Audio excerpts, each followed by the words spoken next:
नमस्कार मैत्रिणींनो, मी मनीषा's किचन मराठीमध्ये तुम्हा सर्वांचं खूप खूप खूप स्वागत आहे. तर सर्व माझ्या लाडक्या बहिणींना आणि मैत्रिणींना नवरात्रीच्या हार्दिक शुभेच्छा. आज आपण शाबूस तांदूळ आणि बटाट्यापासून बनणारे आप्पेची रेसिपी बघणार आहोत. तर त्यासाठी काय केलं आहे, अर्धा किलो शाबूस तांदूळ घेतलं आहे आणि ते रात्रभर पाण्यात भिजत ठेवलेलं आहे.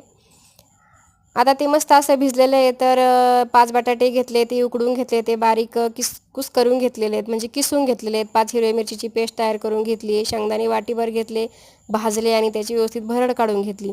आता हे सर्व एकत्र केलं, त्याच्यामध्ये मीठ टाकलं चवीपुरतं, त्याचा गोळा तयार करून घेतला आणि आता त्याचे छोटे छोटे गोळे तयार करून घ्यायचे. तर इथे आपण आप्याचं पात्र तापत ठेवलेलं आहे, त्याच्यामध्ये तेल टाकलेलं आहे आणि वरतून आपण ते तयार केलेले गोळे टाकले, ते पलटी करून घेतलेत आणि आता आपले आप्पे मस्त असे तयार झालेले आहेत. तर तुम्ही ही रेसिपी करून बघा. दही किंवा खोबऱ्याच्या चटणीबरोबर सर्व करा. आवडली तर मला लाईक, कमेंट आणि सबस्क्राईब करा. धन्यवाद.